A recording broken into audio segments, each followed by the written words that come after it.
நெல்லுக்கு ஊக்கத்தொகை கொடுப்பது குறித்து மத்திய அமைச்சர் நிர்மலா சீதாராமனின் கருத்தை முதலமைச்சர் திரித்து கூறுகிறார் என்று பாஜக மூத்த தலைவர் தமிழிசை சவுந்தரராஜன் தெரிவித்தார்.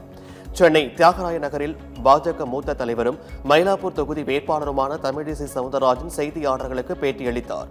நெல்லை விட அதிக லாபம் தரும் முதலீடுகளை செய்ய வேண்டும் என்பதே மத்திய அரசின் நோக்கம் என விளக்கம் அளித்தார். பாஜகவின் தேர்தல் அறிக்கை இன்று வெளியிடப்படும் என்றும் அவர் கூறினார்.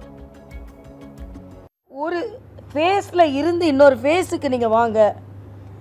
நெல் உற்பத்தியில் இருந்து அதை இப்போ நவீன விவசாயத்திற்கு வாருங்கள், அதன் மூலம் நீங்கள் அதிகமாக பலனடைவீர்கள் இப்படின்னு சொன்னதை அப்படியே திரிச்சு முதலமைச்சர் அவர்கள் யாராவது சொல்லுவாங்களா? நான் கேட்குறேன், யாராவது சொல்லுவாங்களா? விவசாயிகளுக்கு உதவி செய்வதற்காக கொடுக்கப்பட்ட ஒரு வரைமுறை, எந்த விதத்திலும் விவசாயிகள் பாதிக்கப்பட மாட்டார்கள், நல்லெண்ணத்தின் அடிப்படையில் கொடுக்கப்பட்ட ஒரு அறிக்கையை விவசாயிகளுக்கு எதிரானதை போல் முதலமைச்சர் திருப்பிக் கொண்டிருக்கிறார்.